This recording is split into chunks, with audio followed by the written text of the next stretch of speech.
Olá, pessoal! Estamos de volta com o nosso programa No Alto do Salto e num mês super importante, com uma data muito importante para as mulheres, né? Na proteção às mulheres, que é o aniversário da Lei Maria da Penha. E hoje eu trouxe a doutora Ludmila para falar um pouquinho sobre a lei, sobre os avanços, sobre os desafios, o que precisa ser mudado, não precisa mudar nada. Mas antes da senhora começar a explanar, eu gostaria que você falasse um pouquinho do seu trabalho dentro da Secretaria da Mulher de Barueri, que você trabalha no Empodera Mulheres, é isso? Isso. Obrigada, Sueli, Obrigada. pelo convite. Meu nome é Ludmila Catarina, eu sou baiana, né? Acho que pelo sotaque dá para perceber. Percebe. Eu sou advogada, sou mestre em família na Sociedade Contemporânea pela Universidade Católica de Salvador e também sou facilitadora de círculos de construção de paz e justiça restaurativa. Me mudei para Barueri tem um pouco mais de um ano e integrei esse ano o grupo Empodera Mulher, né? Da Rede Mulher da Secretaria como voluntária. E o grupo ele tem uma proposta muito interessante, né, de formar mulheres a partir dos conceitos de empoderamento, trabalhar a liberdade da mulher, a valorização da mulher, entre outras perspectivas, né, desse processo de valorização, de autoestima, de autocuidado. É bem interessante a proposta. Eu queria que você falasse um pouquinho desse trabalho lá. Como é que são grupos, são reuniões mensais, quinzenais, como é que são? Na verdade, o grupo ele traz várias ações, né? Ele tem uma proposta, no final é como se fosse uma formação, então essa formação, esse trabalho de empoderamento, né? E no final do ano vai ter a conclusão, mas tem diversas ações, então a secretaria ele trabalha tanto a parte da saúde, atividade física, eu mesmo faço atividade física lá, foi a partir disso que surgiu o convite para participar da Rede Mulher, então eu faço atividade física lá, mas o grupo, ele traz várias outras ações, várias outras atividades, palestras, rodas de conversa, convida profissionais para estarem dialogando também sobre diversos temas, sobre violência contra a mulher, sobre autoestima, sobre autocuidado, segurança, tem várias temáticas bem interessantes. Importante, né? Está dentro das políticas de enfrentamento à violência contra a mulher prevista na Lei Maria da Penha, né? O que você acha da Lei Maria da Penha hoje? Não no seu lançamento em 2006, hoje, como está? Eu acredito que houve vários avanços, né? Mas ainda falta muito a ser feito. Existe um desafio muito grande. Eu venho de um interior, eu sou do interior da Bahia, e durante a minha atuação como advogada, eu trabalhava no grupo de apoio à prevenção à AIDS, do GAPA Bahia, e a gente também fazia um trabalho itinerante, a gente ia em alguns interiores. E eu me lembro que teve um interior que eu fui fazer um mutirão, e algo que eu ouvia era, eu ligo para a polícia não vem, eu não tenho para onde ir. Eu sofro violência, mas a gente não tem uma estrutura. Então, eu acredito que há avanços, porque antes da Lei Maria da Penha não existia uma lei específica, né, que tipificasse a violência contra a mulher, a violência doméstica. Então, o avanço é nesse sentido. Então, passar a estabelecer quais são os tipos de violência, reconhecer que existe a violência não só física, mas a violência psicológica, a violência moral, a violência sexual, a violência patrimonial. Então, existem várias formas de exploração. Mas eu acredito sim que um avanço muito importante é que as mulheres hoje elas se sentem mais apoiadas. Então tem gente que pensa, parece que houve um avanço, houve um aumento no número de agressões. Aí eu até questionei esses dias no meu Instagram, assim, eu tenho um Instagram, direito da mídia, já fazendo propaganda, mas eu questionei assim, será que aumentou o número de agressões ou aumentaram as denúncias? É a pergunta que eu recebo todos os dias também pelos jornalistas. Como é que tá isso? O que você acha? Eu acho que houve realmente um aumento da violência contra a mulher. Eu acho. Pelos meus atendimentos, houve um aumento, né, nos atendimentos. Eu acredito que houve, assim, uma visibilização. Também. Que antes não tinha tanto, né? Exatamente. Antes as mulheres, elas viviam mais exclusas, né, cuidando da casa. Então, hoje em dia, empoderamento não é modinha. Empoderamento é um trabalho necessário, e um trabalho necessário em vários aspectos. Você não pode exigir que uma mulher saia de uma situação de violência se ela não tem recursos econômicos para ela poder sair da casa dela. Então isso é algo que eu observo também enquanto advogada. Como é que eu chego para uma mulher? Eu não atuo na esfera criminal, o meu foco é família, principalmente família. Mas eu não posso, enquanto advogada, dizer para uma mulher: saia da sua casa, porque você está sofrendo violência. Se na cidade não oferecer uma estrutura, uma casa de abrigamento onde ela possa encontrar um apoio. Eu não vou oferecer a minha casa, Entendeu? Não dá, né? Não dá, a gente não daria conta. Então, assim, é preciso falar disso, é preciso discutir para além da lei o que pode ser feito. Então, eu acredito que a grande dificuldade que a gente encontra hoje é essa falta de estrutura dos serviços públicos. Então, assim, ainda há um despreparo, a gente vê isso muito no interior, interiores que não têm uma delegacia especializada ou uma delegacia especializada, mas que as pessoas não estão totalmente capacitadas. Então, assim, eu via muito isso também em Salvador. Você chegar numa delegacia, a internet está fora do ar, os policiais distratarem, infelizmente, entre outras questões. Algo que para mim também é bem latente, que eu pude ver na minha experiência, porque eu atuava também como mediadora no Centro Judiciário de Solução Consensual de Conflitos, no Sejusc, em 2 comunidades que eram em situação de vulnerabilidade. E teve um momento que me chamou muita atenção, que o Sejusc estava cheio, a gente estava fazendo atendimento, e aí chegou uma mulher um pouco agoniada, assim, angustiada, e eu disse, não, a gente vai finalizar aqui e vai te atender. Aí ela estava tão angustiada que ela levantou o vestido para mim, assim, e ela estava toda queimada, de bituca de cigarro. Meu Deus. Aí eu parei assim, pedi todo mundo licença e chamei ela no canto e fui conversar. Eu falei, o que aconteceu?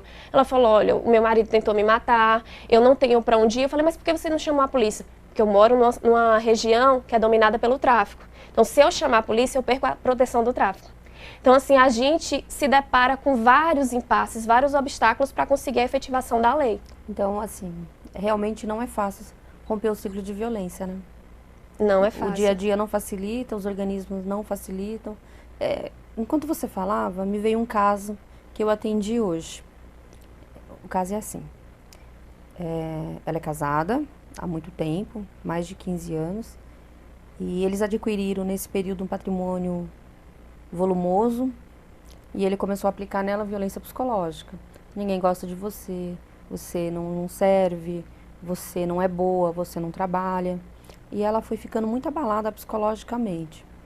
E ela pediu a separação. Quando ela pediu a separação, ele começou a perseguir ela. Começou a perseguir, ameaçar.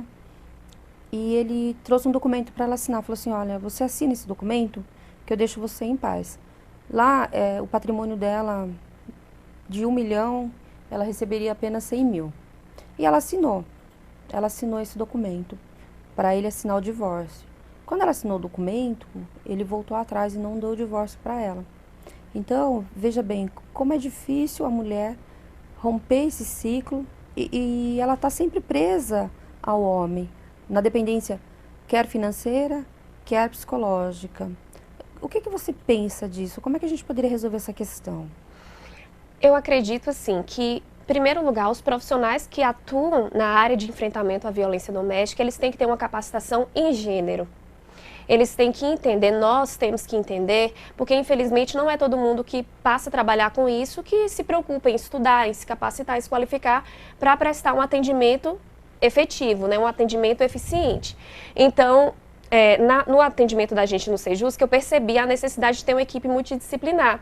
Porque não é obrigação que a pessoa saiba ou que ele haja como um psicólogo, que a gente, como advogado, muitas vezes tem que agir como um psicólogo. Sim. Então, se você está numa audiência ou se você está numa mediação, você vê que uma das partes, ela está ali, a balança da justiça está desequilibrada. Então, é você fazer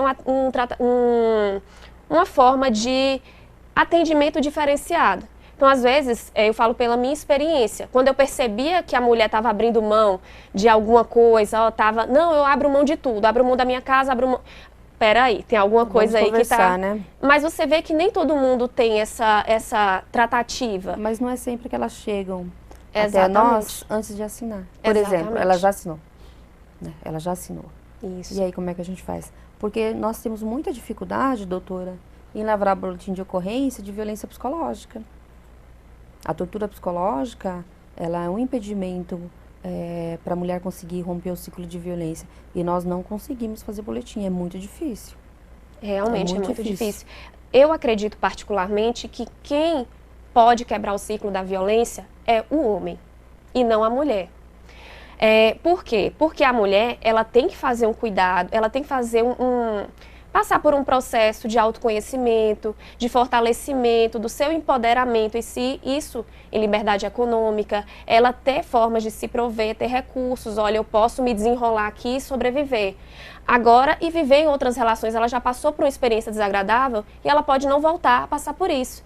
Mas um homem, ele pode passar por isso aqui hoje, não deu em nada, ou ficou preso, passou, e aí em outro relacionamento ele continuar reproduzindo esses comportamentos. Então eu acho assim que a raiz da violência está aí. A Sim. gente tem que trabalhar as masculinidades. Por que que um homem ele tem que naturalizar esse comportamento agressivo? Por que que um homem necessariamente ele tem que ser agressivo? Isso é normal, isso é natural, o homem tem que ser violento, tem que exercer o poder sobre a mulher. Não é isso. Então, mas não é tão somente o homem, né? Isso. Aí é a sociedade que tem que desconstruir esse pensamento também. E a forma de educar as crianças, É, os quem está jovens, chegando agora. é educacional, né? Eu vejo essa dificuldade. Em Taboão, eu coordeno 2 projetos para homens autores de violência. O Tempo de Despertar e o Homem Sim Consciente também. É muito difícil você conversar com os homens autores de violência. É muito difícil você desconstruir. Às vezes eu inicio o curso e quando eu finalizo, alguns homens não conseguem entender ainda sequer porque eles estão lá. Quanto mais você desconstruir essas masculinidades, né? E eles se perceberem como agressores. Eles não se percebem como agressores de mulher. Então, eu acho que, assim, a educação é essencial no rompimento da violência. E a conversa com os homens tem que ser desde pequeno. Desde pequeno. Desde pequeno. Porque senão a gente vai continuar patinando e viver em círculos e tá sempre falando da mesma coisa e sem resultados objetivos. Você trabalha com justiça restaurativa, né? Como é que Também. funciona isso? A justiça restaurativa, ela é um novo paradigma da justiça, que ele chega em contraponto à justiça retributiva. Por quê? Porque hoje o que acontece? Quando alguém comete um crime, uma ofensa, o Estado assume a responsabilidade. Então a vítima é colocada de canto e o Estado passa a assumir, eu resolvo. Então eu que vou dizer qual é a pena, eu que vou acusar, eu que vou fazer tudo. E muitas vezes é apenas a punição. E aí a gente entra na Maria da Penha, porque esse é o interessante da Maria da Penha também. Porque em teoria, em tese, ela trabalha o quê? Não é só a punição do agressor, mas é a prevenção à violência, é a educação, é a recuperação também. Porque o que a gente vai fazer com aquele agressor? Tanto que vários estudos até demonstram que o trabalho, quando você passa a não estereotipar, a dizer, não, é uma pessoa que cometeu uma agressão e não um agressor, porque dizer, incorporar, adjetivar a pessoa tem um peso muito grande. Então, justamente o que você falou, nem sempre o homem se reconhece como agressor, porque para ele aquele comportamento é natural, ele aprendeu a ser assim, ele não sabe ser de outro jeito. Então, a gente tem que trabalhar com os pequenos? Tem, e eu acredito que isso já está avançando, a gente já vê as crianças crescendo com outro pensamento, com outra postura. Porém, a gente vai fazer o quê com esses que já estão grandes? Vai jogar fora? Não tem jeito. Então, isso é algo que a justiça restaurativa pensa. Vamos ouvir a vítima, o dano passa a ser visto como, o crime passa a ser visto como um dano às pessoas e aos relacionamentos. E que a vítima, ela tem que ser uma protagonista da resolução, porque eu posso prender ele, mas será que aquilo ali vai me satisfazer? Será que eu vou sentir que a justiça foi feita? Então, por vezes, isso, vários estudos mostram que às vezes a mulher ela fala assim, não, eu nem faço questão que ele seja preso. Eu só quero ter aqui o meu dinheirinho, ter a minha liberdade para eu poder viver com os meus filhos em outro lugar. É isso. Então, é ouvir a pessoa para entender o que ela precisa e o que é justiça para ela. Mas eu acho que quando não há prisão, quando não há o apenamento, eles zombam da lei. Sim. Não dá em nada. Exatamente. Você pode fazer quantos boletins de ocorrência você quiser, não vai dar em nada, né? Então, eu acho que o apenamento é importante, pelo menos por enquanto não houver uma desconstrução de verdade, não só dos homens, quanto da sociedade também em relação à violência contra a mulher. Mas a gente não consegue hoje avançar sem as prisões. Exatamente. E as mulheres, elas precisam entender que é importante fazer o boletim de ocorrência, é de suma importância elas solicitarem medidas protetivas, porque tanto a medida protetiva quanto os boletins de ocorrência garantem a vida delas. Exatamente. Na verdade, assim, a justiça restaurativa, ela não diz assim, não pode prender. Tanto que em muitos estados do Abre um Brasil, diálogo, né? isso, Mato Grosso, tem experiências, tem muitos estudos também que mostram isso, experiências onde houve a obrigatoriedade, né, assim, do homem participar de alguns tipos de trabalho, não a justiça restaurativa porque é voluntária, mas assim, apresentar essa possibilidade, enquanto cumpre a pena ou enquanto durante o processo. Para quê? Para evitar que a pessoa reincida, que ela continue aquele comportamento. Então, você prende, como você falou, é uma medida necessária em muitos casos, para fazer cessar aquela violência, mais naquele momento, né, a urgência, mas também precisa ser feito um trabalho porque é um ser humano. Então, antes de ser agressor, antes de ser qualquer coisa, é um ser humano e você precisa entender por que aquele comportamento está ali. Então, o que pode ser feito para você acabar com isso? E assim parar, quebrar o ciclo da violência. Você acha que os filhos reproduzem a violência? Sim, eu acredito que sim. Porque eu acredito que está mudando. Eu já vejo, assim, crianças... em Salvador também fazia um trabalho voluntário com crianças em uma comunidade. E eu via que a fala já é outra. Entendeu? Assim, já tem... Claro que pequenininha aquela coisa, meninos e meninas não se misturam. Mas quando vai crescendo, eles já vão tendo outra concepção. Os pais também já têm outra visão sobre a vida, sobre as coisas. Então, eu acho, assim, que não é temer a lei, mas é você respeitar e saber que aquilo ali é errado. Eu não vou fazer, não é porque eu tô com medo de ser preso. Eu tenho que saber que é errado, eu tenho que ter a consciência. Então, acho que o que falta muito é essa conscientização. A gente trabalha no Brasil o tempo todo com essa questão punitivista, o superencarceramento, as delegacias, os presídios estão cheios. Mas o que a gente faz para tentar recuperar?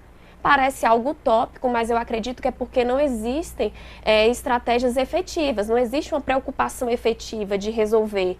E quando a gente fala de violência doméstica, familiar, violência contra a mulher, é muito complexo, é multifacetado, não dá para fazer um trabalho só aqui na justiça. É preciso entender a parte psicológica, por que a pessoa está agindo daquela forma, que tipo de apoio a gente pode dar depois, qual é o acolhimento e os filhos, como é que fica essa relação. Dentro das políticas públicas, o que você acha que deveria ser feito? Eu acredito que tem que haver um melhor aparelhamento do Estado, né, as delegacias, chegar a delegacias em mais cidades, principalmente cidades pequenas. Então, assim, a gente teve um avanço recente na Maria da Penha, uma mudança recente, no sentido de possibilitar em estados, né, municípios que não forem sede de comarca, que delegados, ou quando não houver um delegado disponível, policiais também possam aplicar a medida protetiva de afastamento do lar. Então, isso é um avanço. Por quê? Porque em cidades onde não tinha um juiz disponível, a mulher fica ali, denunciou e registrou a ocorrência violência. E continua. Então, isso é muito delicado. Mas eu acredito que algo também fundamental é, além de trabalhar o empoderamento feminino, né, a gente trabalhar com os homens. Sim, eu acredito que existem ainda várias nuances. Eu passei por uma experiência uma vez que me marcou muito. Eu estava fazendo uma mediação de dissolução de união estável, e estava tudo muito tranquilo, o homem muito tranquilo, a mulher muito tranquila. Eu falei, vai ser tudo em paz. E aí a mulher me entregou um documento para eu ver sobre uma casa que eles tinham alugada e que eles queriam dividir. Ela queria ficar com a casa. Aí ela falou, eu aluguei e tal. E aí ela me entregou o documento para ver. E aí quando eu fui olhar, o homem ele pulou na minha frente, pegou o documento, olhou assim, rasgou e foi em cima da mulher. Eu fiquei assim, em choque. Falei, nossa. E aí, na hora, tinha um estagiário na outra sala, o estagiário ouviu e saiu correndo e arrastou o homem e tirou da sala. E eu fechei a porta. E aí a mulher, descontrolada, chorando, eu queria chamar a polícia, ela não deixou. Não pode chamar, é o pai do meu filho. Aí você fica assim, caramba, o que eu vou fazer? Mas a sociedade que fala, né? E na delegacia também. Você vai lavar o boletim de ocorrência, mas você tem certeza que você vai fazer o boletim de ocorrência? Ele é o pai do filho, né? Exatamente. De ambos. É a falta de qualificação também da outra parte que vai acolher, né? Esse caso, depois eu até soube que a pessoa ela era evangélica, que já tinha acontecido isso de outra vez. Eu conversei com o pastor da igreja que eles frequentavam, ele me disse, não é a primeira vez, já aconteceu isso, eu já orientei. E a resposta que ela me deu foi que Deus quer que a gente preze pela família. Então era a família dela, era o marido dela, ela tinha que aceitar. Aí ele falou, Deus não quer ver ninguém sofrendo. Então, a gente encontra ainda vários impasses, assim, a sociedade de uma forma geral, às vezes a religião, a própria família, a depender da forma como foi cultuado aquilo ali, os papéis sociais ainda estão muito invertidos, muito desiguais, né? Sobre o que é a mulher, o que é o homem, o que cada um tem que fazer, qual é o seu papel na família. Eu acho que a religião, às vezes, ela cria um impasse aí, né? Eu atendi ontem uma menina de 18 anos, virgem, e ela estava indo trabalhar, ela foi estuprada. Aí no atendimento, ela estava devastada, né? Ela não conseguia falar, só chorava. E ela recebeu muitas críticas dentro da igreja, né? Pelo que aconteceu. E eu fiquei assim pensando, falei, mas gente, como que acontece isso? Ela é vítima. Como é que a vítima pode ser culpada? Como é que as pessoas conseguem culpar a vítima? Da onde sai isso, né? Exatamente. Tem algo que a gente ouve muito, assim, em sessões tanto de divórcio, nos atendimentos, aquela frase bíblica, né? A mulher sábia edifica a sua casa. É o que eu mais Então ouço. acaba transformando, assim, a mulher pela única responsável por isso. Então, se a sua casa não está dando certo, a sua família não está dando certo, a culpa é sua. Então, é outro impasse que a gente encontra. A dificuldade, então, assim, até a mulher chegar numa delegacia, ela encontra vários obstáculos para ela estar ali saltando. Então, vem a vergonha, porque, quer dizer, se você está ali, aquele casamento seu, sua relação, que era tudo lindo, o amor, que você achava que era eterno... Tudo mentira. Não deu certo. Não deu certo, assim, chegou um momento que não deu mais. Então, você tem a vergonha porque não deu certo. Aí já tem o medo do futuro, o medo se você vai dar conta de cuidar dos seus filhos sozinha, o medo se vai ter como ter algum tipo de relação. Então, eu acho que tem que ficar muito claro que a mulher, quando ela resiste em sair de uma situação dessa, não é porque ela preserva a violência, não é porque ela gosta de sofrer violência. Nunca. É porque ela gosta da família. E a gente ainda tem um ideário de família. Todo mundo quer ter família. Todo mundo tem uma ideia preconcebida de família de margarina, né? De comercial de margarina. Então, todo mundo quer sorrindo, dando risada. Sorrindo. Então, quando você vê que infelizmente, aconteceu um fato, uma circunstância que mudou um pouco o percurso, mudou um pouco o caminho, então, aí vem o medo, vem a vergonha, aí vem crenças religiosas, culturais, julgamentos. Aí você chega no serviço, seja no serviço de saúde, que também acontece, você não encontra o acolhimento, você é julgado novamente.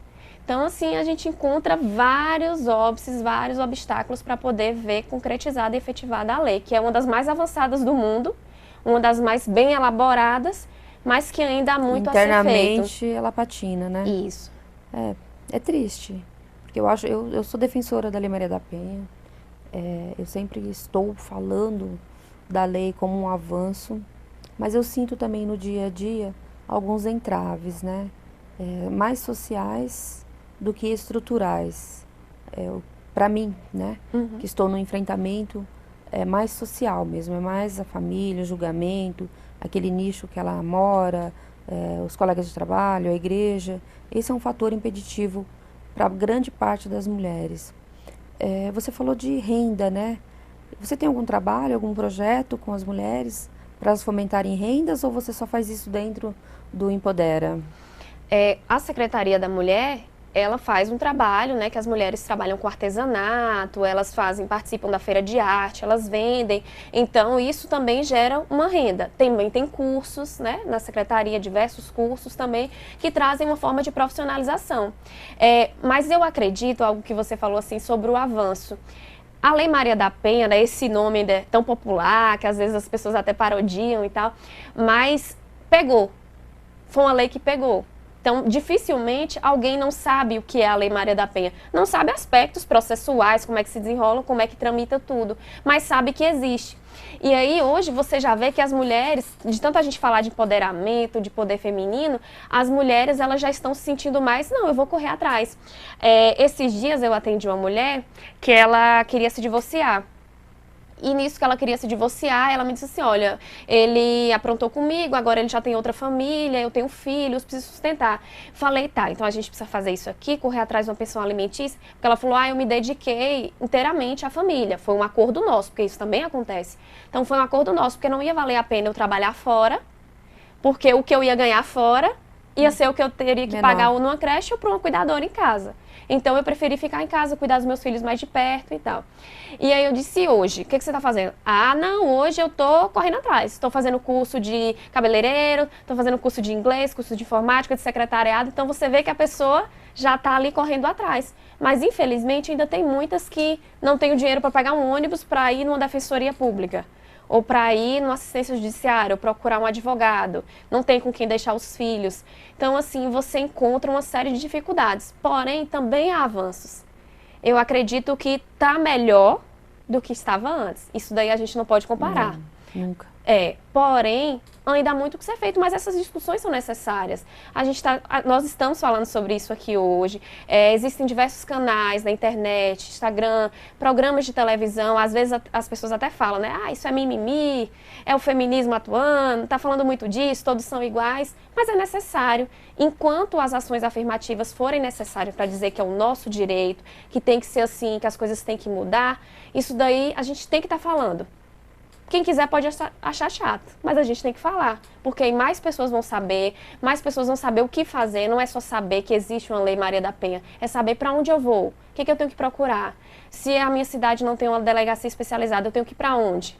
Então é saber os caminhos, né, onde você pode buscar ajuda. Mas eu acho que as críticas, elas vêm exatamente de quem desconhece a lei, de como aplicar, em qual momento aplicar, porque eles imaginam que a Lei Maria da Penha seja somente para prender os homens, né? Isso. É uma lei que só vem para colocar os homens atrás das grades. E poucas pessoas sabem que a lei prevê políticas públicas de enfrentamento à violência, né? Exatamente. Criação de organismos de proteção.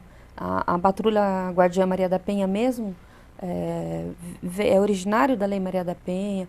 O curso para os homens autores de violência, conversar com os homens autores de violência, vem da Lei Maria da Penha. A retirada do lar do agressor através das medidas de proteção, ou o porte de arma, suspensão do porte de arma. Então há um desconhecimento muito grande com relação à lei. Eu acho que as críticas vêm de quem não conhece. Porque quando você conhece, você sabe da importância e o quão valioso é a Lei Maria da Penha para preservar a vida das mulheres. Exatamente. As medidas protetivas, né? E as prisões, no caso de descumprimento. Você atende muito descumprimento? Sim, a gente vê muito descumprimento, mas eu ainda vejo mais a resistência em denunciar. E a resistência da efetividade da lei. Porque foi uma mudança. Antes, descumprir uma medida protetiva não teria uma repercussão como hoje é crime. Então, hoje, descumprir uma medida protetiva é crime. Então, muitas mulheres não sabem disso. Então, a gente sente essa resistência, é o que eu vejo na minha prática. A resistência é denunciar por vários fatores. Eu tenho medo, eu tenho receio do que vai ser de mim, tenho receio dos meus filhos.